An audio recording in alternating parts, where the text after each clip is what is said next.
के आया है। रामनगर वालों, 27 तारीख को सुबह जब आप पोलिंग बूथ के लिए निकलेंगे तो यह अहद करके निकलिएगा कि इलेक्शन सिर्फ एक विधायक चुनने का इलेक्शन नहीं है। ये इलेक्शन विधायक चुनने का इलेक्शन नहीं है।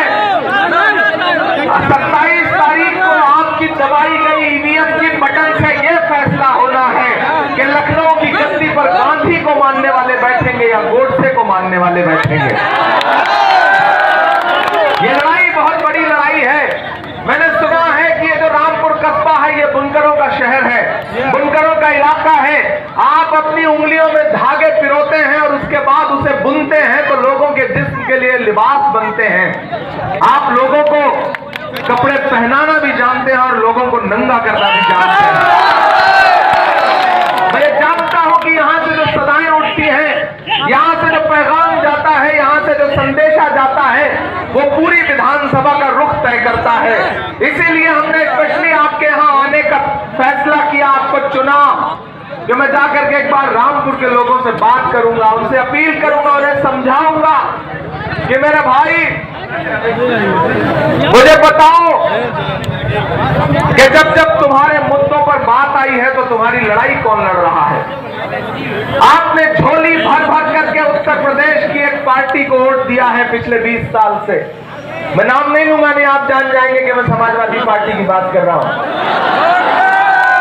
झोली भर भर करके वोट दिया है, लेकिन आज मैं यहां रामपुर में खड़ा होकर के पूछना चाहता हूं कि जब जामिया में आपकी निहत्थी बेटियों पर लाठियां बरस रही थी तो मुझे बताओ कि समाजवादी पार्टी के नेता बाहर क्यों नहीं निकले। मुझे बताया जाए कि जब जामिया की लाइब्रेरी को आंसू गैस के गोलों से भर दिया था पुलिस ने तो मैं इंतजार कर रहा था कि अखिलेश जी बोले, मैं इंतजार कर रहा था कि मायावती जी बोली, लेकिन अफसोस कोई नहीं बोला। अगर कोई बोला तो सिर्फ राहुल गांधी और प्रियंका गांधी बोले। मेरे भाई, मैं गवा रहा हूं, मैं पूरी रात उस दिन दिल्ली में मौजूद था। मैं दिल्ली पुलिस मुख्यालय के सामने खड़े होकर के नारे लगा रहा था और आपकी बहनों की, आपकी बेटियों की लड़ाई लड़ रहा था, आपके बेटों की लड़ाई लड़ रहा था। मुझे बताओ रामपुर वालों कि जब हाथरस में दलित बिटिया के बलात्कार के बाद आप लोग ज्यादा रिकॉर्ड करने में और डिस्टर्बेंस पैदा कर रहे हैं, पीछे से रिकॉर्ड करिए, रिकॉर्ड कर रहे हैं। जब हाथरस में आप दलित बिटिया को बलात्कार के बाद उसने जब दम तोड़ दिया तो रात के 2 बजे उसे जला दिया गया जबरन। मैं इंतजार कर रहा था कि अखिलेश जी निकलेंगे, मैं इंतजार कर रहा था कि बहन जी निकलेंगी, लेकिन अफसोस कोई नहीं निकला।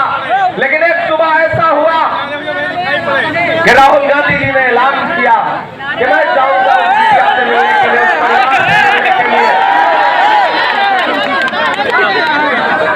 और मुझे याद है वो दिन कि जब राहुल जी निकले तो यमुना एक्सप्रेसवे के मुहाने पर राहुल गांधी की गाड़ियां रोक ली गई, प्रियंका गांधी जी की गाड़ियां रोक ली गई और ये कहा गया कि आप यहां से आगे नहीं जा सकते। राहुल गांधी जी ने कहा कि आप हमारी गाड़ियां रोक सकते हैं, हमारा हौसला नहीं रोक सकते, हमारे कदम नहीं रोक सकते। मैं साथ में मौजूद था। राहुल गांधी जी 17 किलोमीटर यमुना एक्सप्रेसवे पर पैदल चलते रहे।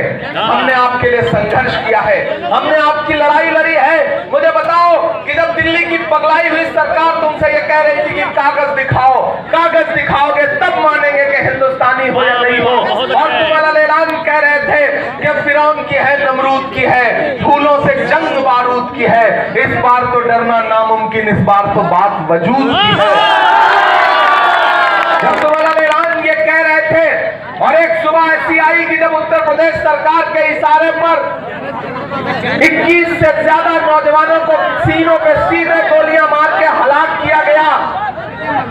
याद है वो दिन कि जब मेरठ, मुजफ्फरनगर, बिजनौर से लेकर के रामपुर से लेकर के कानपुर तक लाशें बिछी थी, माएं चीख रही थी कि तुम्हारे वोटों की ठेकेदारी करने वाले लोग आए और उनके आंसू पोंछे। लेकिन अफसोस मुझे न वहां अखिलेश जी नजर आए, न वहां बहन जी नजर आई।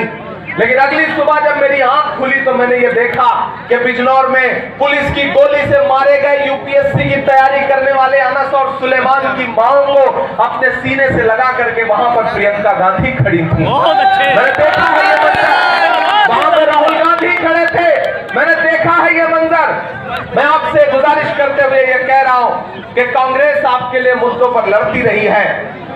आप सारे लोग इस बात के गवाह हैं कि पिछले 5 साल में आपके मुद्दों के लिए अगर किसी ने लड़ाई लड़ी है तो सिर्फ कांग्रेस ने लड़ी है। मुझे बताओ कि जब त्रिपुरा में तुम्हारे घर जल रहे थे तो अखिलेश जी ने क्यों कोई आवाज नहीं उठाई? सवाल पूछो उनसे कि जब त्रिपुरा में तुम्हारे घर जल रहे थे तो बहन जी क्यों नहीं बोली? उनसे सवाल पूछो कि जब विश्व कप में मैच हारने के बाद पूरी भाजपा की ट्रोल आर्मी मोहम्मद शमी को गाली दे रही थी तो क्यों कुछ नहीं बोले? अगर कोई बोला तो सिर्फ और सिर्फ राहुल गांधी बोले और कोई नहीं बोला, क्योंकि कांग्रेस चाहती है ये देश मोहब्बत से चले, भाईचारे से चले, मिलजुल करके आगे बढ़े। ज्ञानेश हमारा भाई है, ज्ञानेश ने आपके मुद्दों पर मैंने देखा है कि लखनऊ से लेकर के दिल्ली तक लड़ाई लड़ी है, यूथ कांग्रेस में रहते हुए पुलिस की लाठियां खाई हैं। तो मैं आज ज्ञानेश के लिए दामन फैला के यहां इसलिए खड़ा हूं क्योंकि रामपुर वालों, यहां का जो समीकरण है उसमें जो सपा के प्रत्याशी हैं, हमारे बुजुर्ग हैं, मोहतरम हैं, लेकिन अब बड़ी उम्र हो चुकी है, उन्हें मार्गदर्शक मंडल में भेजिए, नौजवानों को आगे लाइए, नौजवानों को जिताइए। आप नौजवानों को आगे लाएंगे तो ये नौजवान पूरी शिद्दत से आपकी आपकी लड़ाई लड़ेंगे। मेरे भाई, पिछले दिनों एक प्रोग्राम में आपके यहाँ इससे पहले भी सभा लग रही थी लेकिन आना नहीं हो पाया था। आज कहां सोया है चौकीदार, पेट्रोल ने सेंचुरी मार ली, गैस 800 पार, कहां सोया है चौकीदार, चाय बेचने वाला पूरा भारत बेच रहा है। अभी पार्लियामेंट में बोले एक दिन मोदी जी कि बताइए देश को 70 साल में कांग्रेस ने क्या दिया, क्या बनाया? तो मेरा मन हुआ कि मैं बताऊं कि जिस वडनगर स्टेशन पे आप चाय बेचते थे झूठी वाली, वो भी कांग्रेस ने ही बनाया है। चाय बेचने वाला पूरा भारत बेच रहा है, इसी काम में हासिल उसे महारत बेच रहा है। रेल बिक गई, तेल बिक गया, बिका हवाई अड्डा, सब कुछ बिकता देख के खुश हैं अपने जेपी नड्डा। जनता महंगाई की मारी करती हाहाकार, कहां सोया है चौकीदार, कहां सोया है चौकीदार। रामपुर वालों, रामनगर वालों, मैं आखिर में आपसे बस एक ही बात कहता हूं कि आपका वोट और उस पर एक पार्टी की ठेकेदारी, उस ठेकेदारी से बाहर निकलिए। उन्हें ये बताइए जिसने हमारी मदद की है हम उसे वोट करेंगे। प्रियंका गांधी और राहुल गांधी खड़े रहे आपके मुद्दों पर।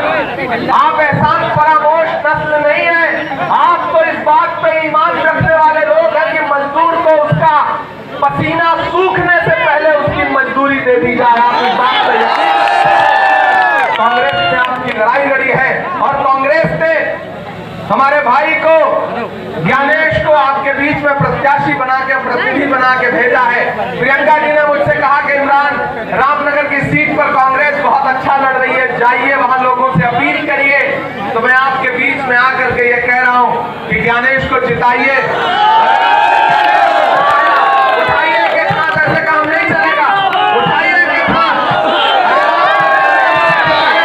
तो आने वाले दिनों में जीत के बाद मैं इंशाल्लाह कोशिश करूंगा कि फिर आपके बीच में आऊं और आपको बहुत सारी शायरी सुनाऊं, आपसे बहुत सारी गुफ्तगू करूं। अच्छा, एक और सुनाना पड़ेगा।